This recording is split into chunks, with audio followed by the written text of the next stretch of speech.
Hi everybody.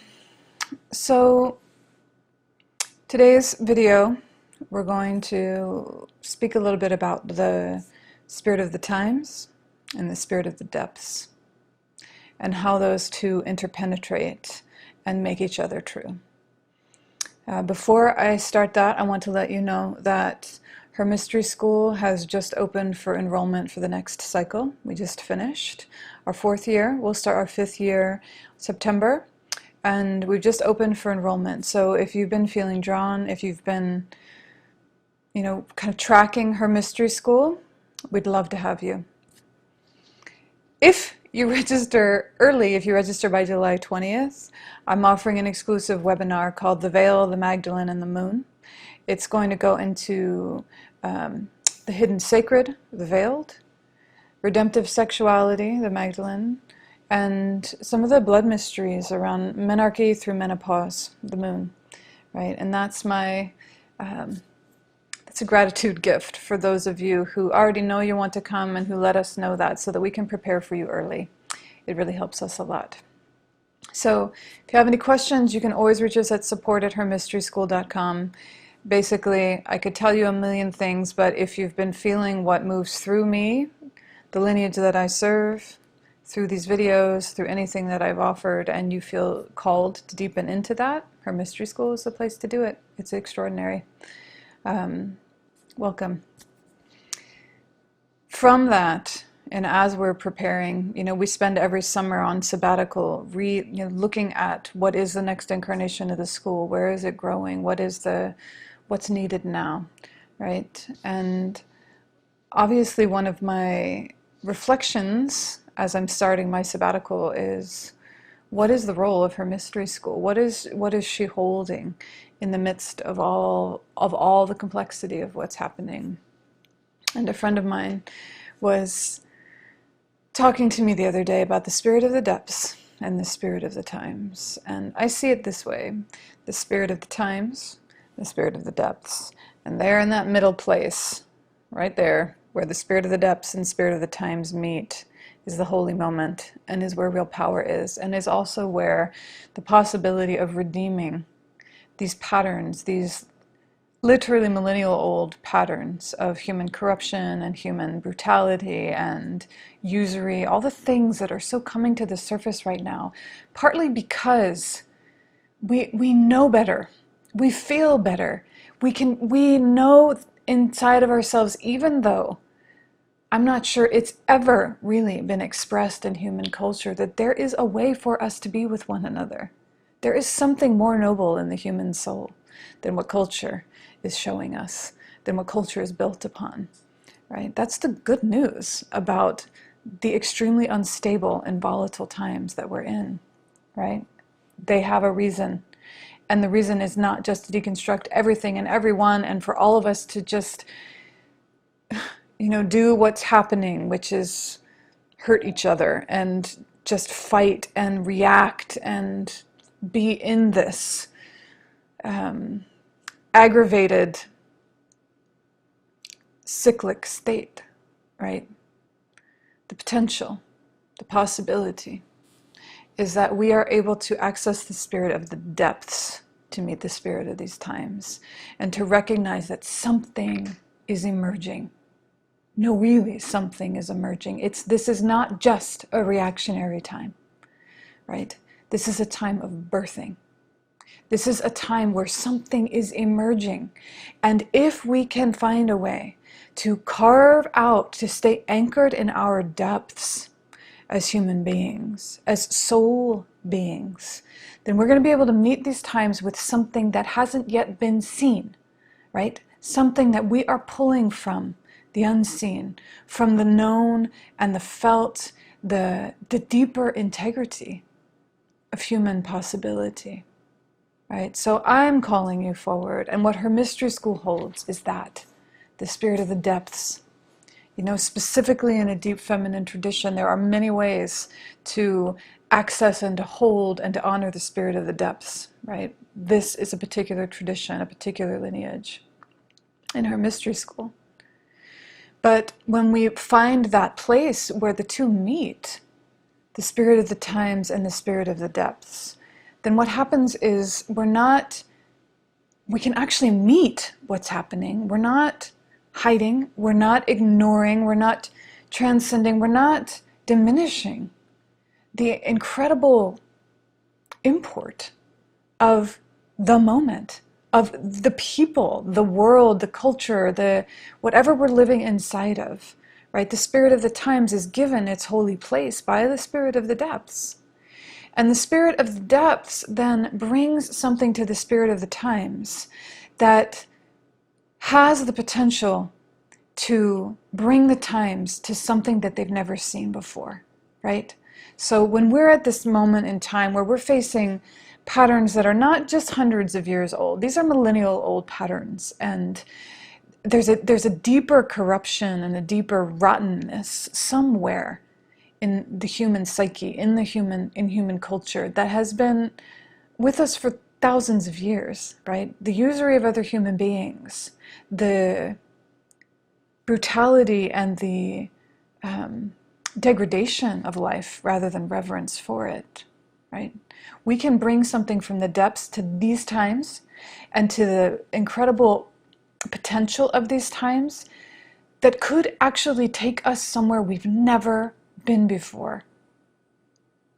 And it will never look like utopia, but it will look like human dignity, and it will look like human nobility. Ever, ever, ever more human nobility, right? So her mystery school holds that place. Her mystery school is a deep well. We return to it again and again and again so that we can be present and meet the times that we're in. Not just the cultural times, also these precious, holy, sacred, mundane moments that we're in front of our families. You know, all that is true of human life, we sanctify it by coming from the depths.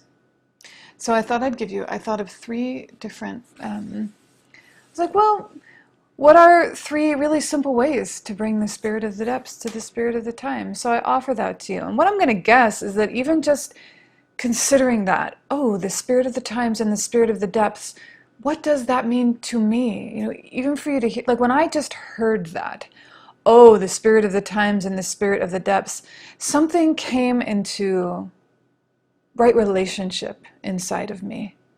Something locked into place in terms of understanding how my internal capacities, my interior terrain, my very small, you know, my little one piece in this whole big thing, this complexity that is just overwhelming, can actually have significant influence, right?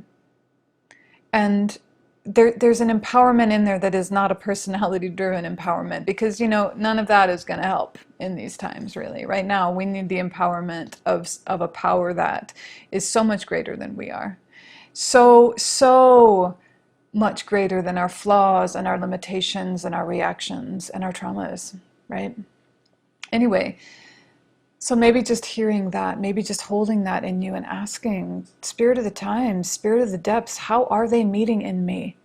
Where is it that they could meet more,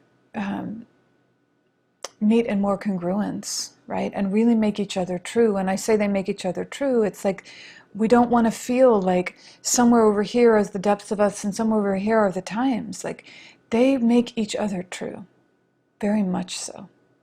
They sanctify one another. The depths, without bringing, you know, we can have all sorts of things in our depths. If we don't bring them to meet the times, then they haven't come into their full fruition, right? You can have all sorts of gifts and all sorts of love, all sorts of wisdom inside of you. If you don't bring that to the times, then it hasn't flowered fully in its right timing, right? And if you don't bring the times to the depths, they just keep cycling in the same patterns they always have, and the poisons just take another form, and nothing has actually been transmuted. So, a couple of thoughts that I had in terms of simple ways for bringing the spirit of the depths to the spirit of the times, especially in these extremely unstable, volatile times when reaction is destroying a lot of the tender emergence that's trying to happen right now. Reactionary volatility, right? I know it's hard, and I know it's also the way times are going to be for some months. But some way is to bring the depths to that, to hold that volatility and the lightning rod of truth and all that's happening in ways that will keep aligning it with this deeper order, keep bringing us to where we actually want to go bit by bit. These are my thoughts. One is to take the holy pause. Take it. There's a holy pause. It's that moment before you respond. It's that moment where you notice. You know exactly what it feels like when you're reactionary. You know it in your body. You notice that. And you take the holy pause, that moment of gathering power, that moment of going to the depths and bringing more of yourself, touching a deeper wisdom before you take action, before you put the power of your words into the world, right? Especially towards other people. So that holy pause, it's like, it can be 5 seconds, it can be a minute, it can be a 24-hour cycle while you really take something in and do what it takes to have some depth around it and to hold it before you just react, right? Bring something new, bring something that feels, that you can feel fully in integrity around, that has been touched by your willingness, that has been refined by your willingness to breathe for a moment and just ask, is there a deeper response here than what my initial response was or is? Can I widen? Can I deepen? Can I carve? Can I enter the carven, the carven depths of myself so that I'm birthing something new into this moment, right? The holy pause, it's your right. It's always your right to take the holy pause. You don't have to always respond and react and have the answer and do the right thing, because if you don't have it, then you're doing a disservice to everyone by acting as if you do, by just grabbing on to whatever's right in front of you, whatever feeling, whatever current thought is in your head. We are in complex times, massively complex times. They really deserve, they need a certain level of human dignity, and these moments of pause, right? It's our right to do that, to make sure that we can feel in integrity with what we're bringing to our world right now, and not just adding unnecessarily to the instability and the volatility. It's going to be part of these times. It has a holy place, but we don't need to destroy the tender beauties of life at the same time, right? We don't need to destroy those very often very delicate and sensitive and vulnerable threads of connection between ourselves and other people, right? So it's our right and it's our responsibility to take the holy pause. And it doesn't matter if it's just a single breath. I really invite you to do that, both for your own coherency and for the well-being of your realm. Another thought about bringing the depths, the spirit of the depths to these times, is to return often to your deep well, to the pure waters. You have your version of that. Is it meditation? Is it prayer? Is it dance, ritual, nature, right? Is it soul companionship?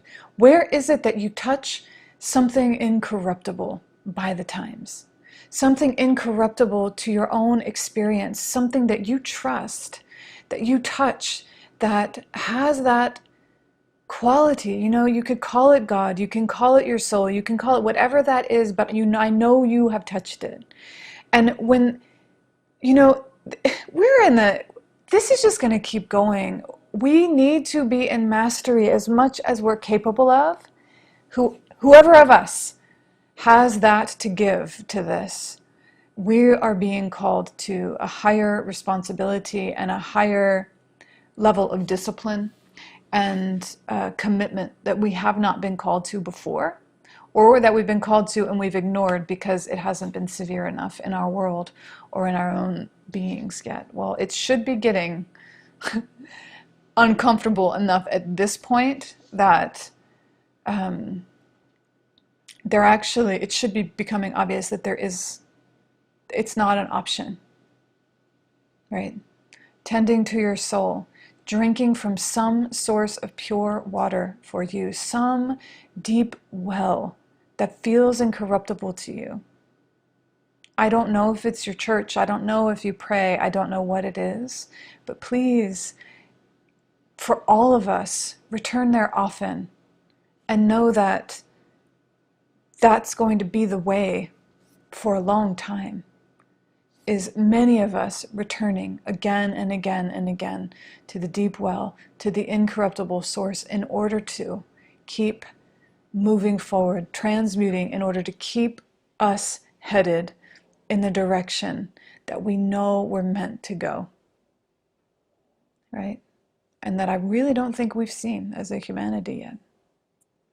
So we've got some work in these women's bodies, the deep feminine capacity to bring something as yet unseen, as yet unmanifest in the world, into incarnation, is something that we, in our beautiful female bodies and our subtle feminine capacities, have to give to these times. The final thing I would bring for your consideration is that this is a time of action, but equally important to what you do is who you are when you do it, or what you are when you do it, right? Because when we're in times of transmutation like this, where the actual fabric of life, the actual fabric of human culture is trying to change, is giving way to an emergence, then the actions must be met by the fabric of what we are while we're doing them, right? And what does that mean? It's vague, right? It's why I have a whole mystery school about it. But, for instance, let your mind be educated, let your mind be illuminated, but then prostrate it to your heart. And then as a woman, let all of that rest into your sacred bowl, into the deep feminine power and ancient wisdom, redemptive, resurrecting, rebirthing potential that lives inside of you. That wisdom that's so needed, that gets drawn up from the depths, right? So who you are, what you are while you're doing whatever you're doing, the thing that you're doing may not change. The action may be the same. You are inspired. You are called to do whatever it is you're going to do. But whether you do that just from here, or whether you do that with all of you, can make all the difference in terms of the full influence that you can have and bringing the depths to these times, right? So taking the holy pause, returning often to your deep well, to the incorruptible, whatever that is for you, drinking, and then really finding a coherency between not just what you're doing, but who and what you are as you're doing it. A coherency in your being, and that having your depths in residency while you're in action. To me, these are three simple ways that the spirit of the depths can meet the spirit of the times, right? So,